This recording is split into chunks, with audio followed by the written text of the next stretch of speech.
नमस्कार, आदाब, सत श्री अकाल, जय भीम, जोहार। मेरा नाम है नवीन कुमार। नरेंद्र मोदी के भक्त एक सवाल को लेकर बहुत दिनों से बहुत परेशान रहते हैं कि 18-18 घंटे काम करने के बाद भी वो भारत की एक से एक शानदार कंपनियों को नहीं चला पाए। जो भारत की शान थी उनको नीलाम करने का ऐलान करना पड़ा। आत्मनिर्भर भारत और मेक इन इंडिया के हाहाकारी नारों के विदारक दौर में मोदी एयर इंडिया नहीं चला पाए, बीएसएनएल नहीं चला पाए, भारत पेट्रोलियम नहीं चला पाए, कॉनकॉर नहीं चला पाए, और तो और सरकारी क्षेत्र के तमाम बैंक नहीं चला पाए, बीमा कंपनी नहीं चला पाए। एक से एक कंपनियां मोदी राज में अपार दुर्गति से गुजरते हुए अरबपतियों के माथे का मुकुट बना दी गई या बनाई जाने वाली हैं। यह हालत तब है जब मोदी एलानिया तौर पर कहते हैं कि गुजराती होने के कारण वो धंधे को बहुत अच्छी तरीके से समझते हैं। लेकिन जो कमाल की बात है वो ये कि मोदी खुद जिन कंपनियों को नहीं चला पाए या कहें कोशिश करके नाकाम हो गए, जिन्हें चलाने के लिए कारोबार के माहिरों को लगाया जाना चाहिए था, उसमें बीजेपी ने अपने नाकाम कार्यकर्ताओं को लगा दिया। जी हां, मोदी जी को देश की सत्ता हासिल करके ही तसल्ली नहीं हुई, उन्हें कंपनियों के बोर्ड में भी बीजेपी के प्यादों को बैठाना था, और उन्हें बैठाने के लिए उन्होंने उन सार्वजनिक क्षेत्र की कंपनियों के बोर्ड को भारतीय जनता पार्टी के दफ्तर में तब्दील कर दिया। अगर हम आपसे कहें कि गोवा असेंबली के पूर्व स्पीकर राजेंद्र अर्लेकर और छत्तीसगढ़ बीजेपी की उपाध्यक्ष लता उसेंदी पेट्रोलियम मामलों के महा एक्सपर्ट हैं, तो आप पूछेंगे ऐसा क्या? मानना ही पड़ेगा, क्योंकि वो मोदी जी की कृपा से इंडियन ऑयल के इंडिपेंडेंट डायरेक्टर हैं। अगर हम आपसे कहें कि केंद्रीय मंत्री रतन लाल कटारिया की पत्नी बंतो देवी कटारिया गैस मामलों की महा एक्सपर्ट हैं, तो आप पूछेंगे ऐसा क्या? मानना ही पड़ेगा, क्योंकि वो मोदी जी की कृपा से गैस अथॉरिटी ऑफ इंडिया यानी गेल के इंडिपेंडेंट डायरेक्टर हैं। इसी तरह अगर हम कहें कि तमिलनाडु बीजेपी की उपाध्यक्ष AR महालक्ष्मी बिजली मामलों की महा एक्सपर्ट हैं, तो आप पूछेंगे ऐसा क्या? मानना ही पड़ेगा, क्योंकि मोदी जी की कृपा से वो पावर ग्रिड कॉरपोरेशन के इंडिपेंडेंट डायरेक्टर हैं। लेकिन अगर हम ये कहें कि Bihar BJP state executive member Sita Sinha इस्पात मामलों की महा एक्सपर्ट हैं, तो आपका धैर्य जवाब दे जाएगा। आप पूछ बैठेंगे कि यार, अगर बीजेपी में इतने ही धुरंधर भरे पड़े हैं तो तेल की कंपनी क्यों बेच रहे हैं, रेल की कंपनी क्यों बेच रहे हैं, खेल की कंपनी क्यों बेच रहे हैं, इस्पात की कंपनी क्यों बेच रहे हैं, बिजली की कंपनी क्यों बेच रहे हैं? आपका सवाल सरासर वाजिब है, लेकिन यह भी तो सोचिए कि मोदी जी ने किया है तो कुछ सोच के ही किया होगा। जी हां, इंडियन एक्सप्रेस को एक RTI से मिली जानकारी का जो चिट्ठा है वो बताता है कि मोदी सरकार ने सार्वजनिक क्षेत्र की कंपनियों में स्वतंत्र निदेशक की कुर्सियों को मजाक बना दिया है।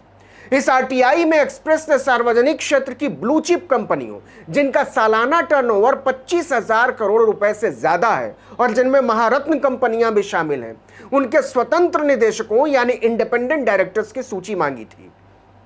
और जब सूची खुली तो समझ में आया कि बीजेपी ने देश को रफ्तार देने वाली कंपनियों के बोर्ड को पार्टी का एक्सटेंशन काउंटर बना डाला है। इस सूची में सार्वजनिक क्षेत्र की 98 कंपनियों में बैठाए गए 178 स्वतंत्र निदेशकों का नाम दिया गया है।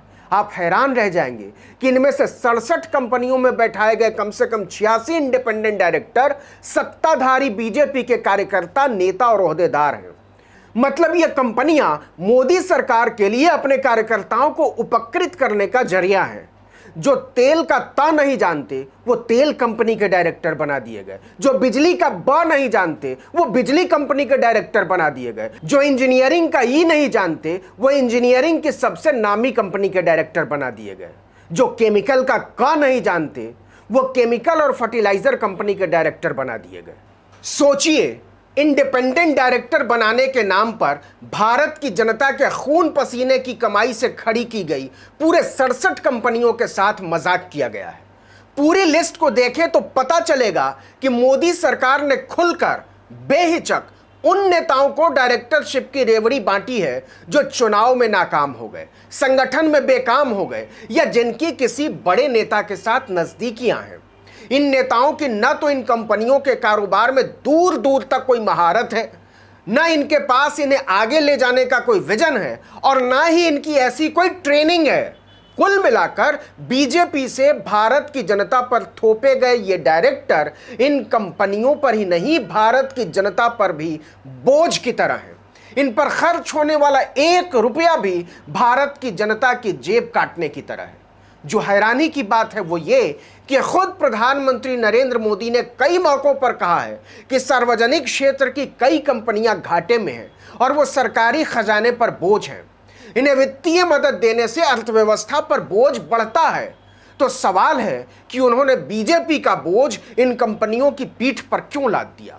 वित्त मंत्री निर्मला सीतारमण भी कई बार कह चुकी हैं कि सरकार के पास ऐसी कई संपत्तियां हैं जिनका पूरी तरह उपयोग नहीं हुआ है, न हो सकता है, न सरकार के पास ऐसी कोई योजना है। ऐसी कम से कम 100 परिसंपत्तियों को बाजार में बेचकर कोई 2.5 लाख करोड़ रुपया जुटाने का लक्ष्य रखा गया। बेचकर सरकार ये नहीं कहती कि वो इन्हें क्यों नहीं चला पा रही, इनकी हालत सुधारने के लिए कदम क्यों नहीं उठाए जा रहे हैं। स्वतंत्र निदेशकों का चयन देखकर तो ऐसा बिल्कुल नहीं लगता कि उसकी नीयत भी इन कंपनियों की हालत सुधारने की है, जबकि कायदा तो ये कहता है कि दुनिया भर की कंपनियों में जो इंडिपेंडेंट डायरेक्टर होते हैं वो उस कंपनी के कारोबार के माहिर होते हैं और शेयर होल्डर्स के हितों को ध्यान में रखना उनकी जिम्मेदारी होती है।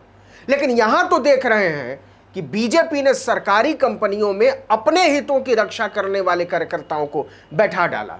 सरकार का एक अपना कारोबारी थिंक टैंक है, उसका नाम है Indian institute of corporate affairs.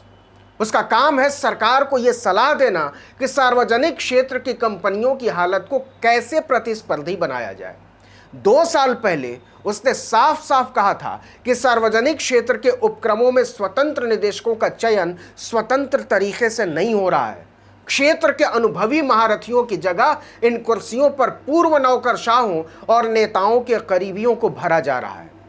इस चलन ने स्वतंत्र निदेशक के पूरे विचार को ही दूषित कर दिया है। मोदी सरकार ने IICA की उन चिंताओं पर लगातार मुहर लगाई है।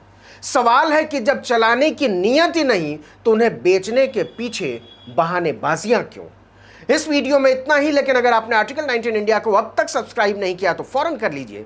बेल आइकॉन दबाइए, घंटी जैसी आकृति, लाइक कीजिए और कमेंट करके बताइए हमारा वीडियो आपको कैसा लगा। और अपने दोस्तों, परिचितों, रिश्तेदारों, समूहों में व्हाट्सएप, इंस्टाग्राम, फेसबुक, ट्विटर पर हमारे वीडियो लिंक्स को शेयर कीजिए, साझा कीजिए।